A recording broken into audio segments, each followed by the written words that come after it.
네, 안녕하십니까. 정인태 신지식인 TV입니다. 저는 국립한국복지대학교 책임교수를 역임한 정인태입니다.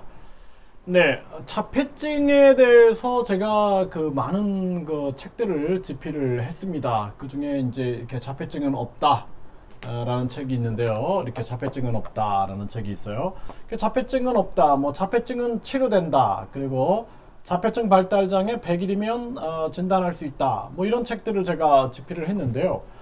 이 자폐증은 없다라는 책의 중점 내용을 제가 여러분들과 상담해 드릴 수가 있습니다. 그래서 오늘 주제는 자폐증을 어떻게 재활해요? 라는 주제인데요. 이거 간단하게 제가 말씀을 드릴게요. 일단은 자폐증이라는 것은 발달 장애가 생긴 거죠. 발달 장애. 이 발달 장애는 유전적으로도 발생될 수가 있고, 그리고 또 태내기 때 뭐 스트레스를 많이 받는다든지, 또는 다양한 뭐 환경 오염에 노출된다든지, 또는 뭐 어떤 약을 잘못 드셨다든지, 뭐 다양한 원인들이 있어요. 그건 이제 제가 이 책에 다 다루고 있고요. 그 다음에 또 이제 그 생후도 굉장히 중요합니다. 태어났을 때 전혀 이상이 없었는데 아이가 생후에 발달의 부정적 환경에 노출이 되는 거죠. 뭐 예를 들어서 뭐 비디오, 뭐 텔레비전 같은 것을 많이 본다든지,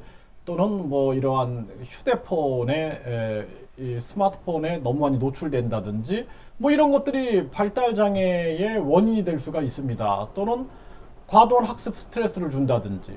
그래서 인간의 발달이라는 측면들은 이게 다 이렇게 연결이 되어 있는 거예요. 연결. 발달의 정도, 발달의 지체 정도가 굉장히 심하냐 아니면 약하냐, 경계선이냐, 이렇게 스펙트럼처럼 쭉 가고 있다, 이렇게 보시면 됩니다.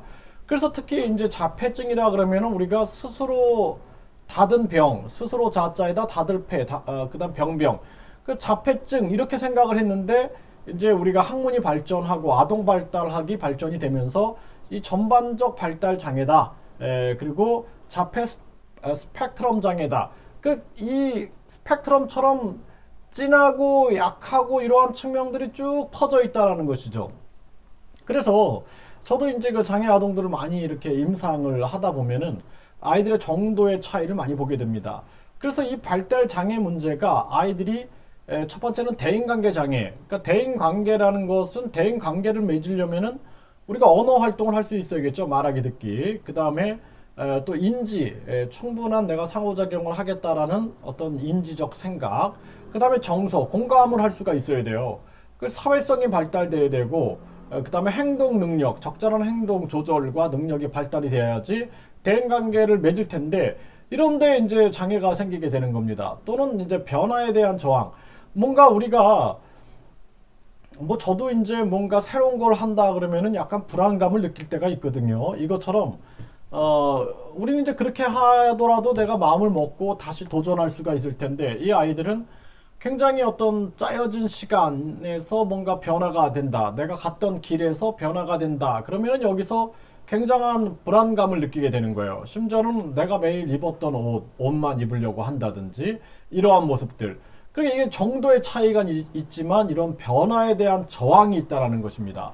그 다음에 이제 언어장애가 나타나는 거죠. 그래서 이 인간의 말이라는 것은 뭐예요? 제 생각을 말하고 감정을 말하고 기억을 말하는 거죠.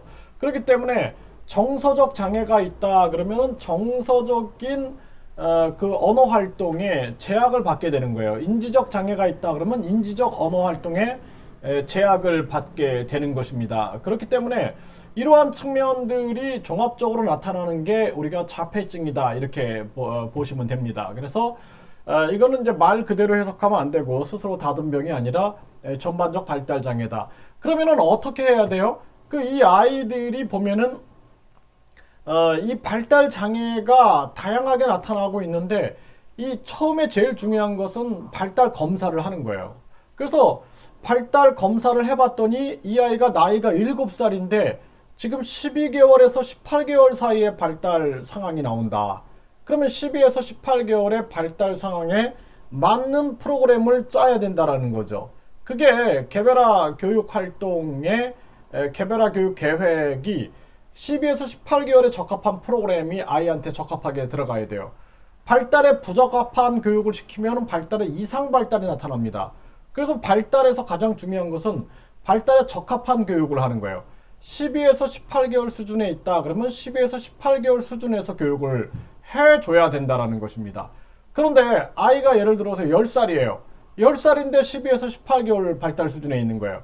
그런데 이 아이를 학교에 보내가지고 책상에 앉혀놓으면 당연히 아이가 막 돌아다니죠. 예.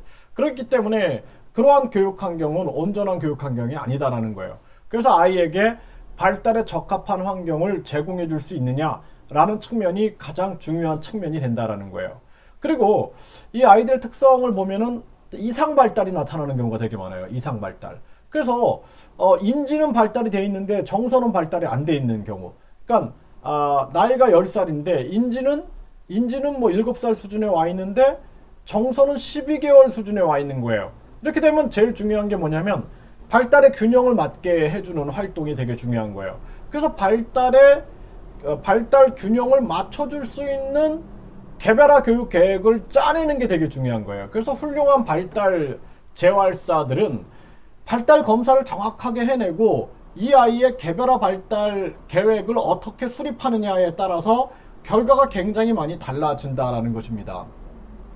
요즘에 아동학대가 굉장히 많아요. 그러다 보니까 이 아이들도 정서적 발달의 문제, 인지적 발달의 문제, 사회성 발달의 문제, 언어적 발달의 문제 이런 문제들이 드러나게 된다라는 것입니다. 그래서 우리가 특히나 이렇게 자폐성 장애 같은 경우에는 이상 발달이 나타날 수 있기 때문에 그 이상 발달을 우리가 균형 있게 만들어주는 거 이런 것들이 굉장히 중요한 것이고 또 발달 지체 원인 검사를 통해서 이 아이가 왜 발달 지체가 됐는가 지금 이 아이의 가정생활에서 학교생활에서 발달에 부정적 영향을 미칠 수 있는 환경은 없는가라는 것을 연구해야 되는 거예요.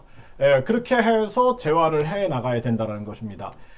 제가 이 발달 재활 이 부분에 대해서 아동 발달 지원에 관한 법률 초안을 만들어 가지고 국회의원 출마하신다라는 분한테 그걸 준 적이 있어요. 그래서 보니까 굉장히 중요한 거니까. 그래서 지금 우리나라 같은 경우에는 발달 재활 바우처 제도를 시행하고 있는데 저는 여기서 중요한 측면들은 이 장애 아동들의 활동 보조, 보조원, 보조사, 보조하시는 선생님들, 활동 보조 선생님들을 가족이 할 수 있게끔 해줘야 돼요. 가족이.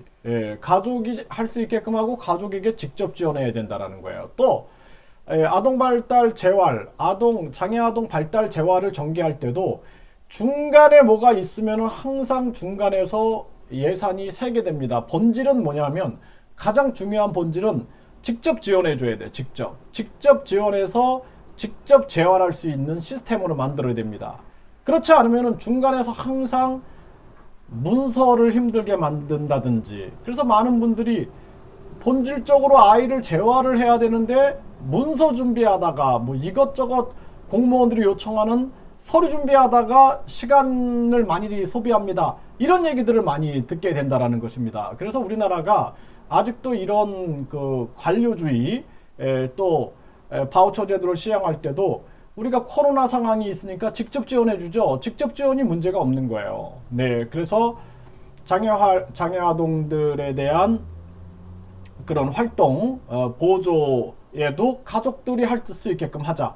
가족들이 할 수 없게끔 막아버리니까 그게 문제가 되는 거예요. 그래서 또 가족이 할 경우에는 50%만 지원해 주겠다. 말도 안 되는 겁니다. 그래서 우리가 치매 같은 경우에도 이제 가족 요양제도, 가정과 가족들이 할 수 있는 그리고 가족한테 지원할 수 있는 또 이 장애 아동들도 장애 아동 가족들이 직접 또는 장애 아동 가족들이 친척을 지정할 수도 있게끔 해가지고 직접 활동 보조를 할 수 있게끔 해야 한다.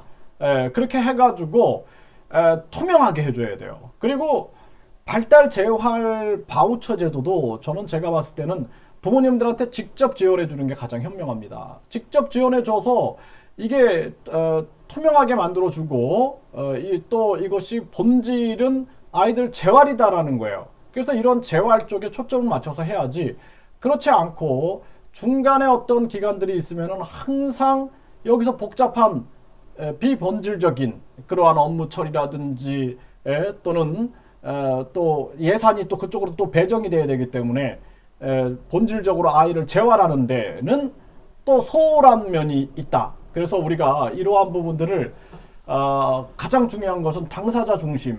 그래서 장애 아동, 부모, 가족들 그리고 그 아이 중심으로 생각해서 정책을 풀어나가고 재활은 제가 말씀드린 것처럼 자폐성장의 재활은 발달에 적합하게 해야 된다. 그리고 이 발달을 이상 발달이 나타났을 경우에는 이 발달을 교정해 줘야 되고 발달 불균형이 나타났을 때는 발달의 균형을 맞춰주는 것이 굉장히 중요하다. 이렇게 말씀을 드릴 수가 있습니다.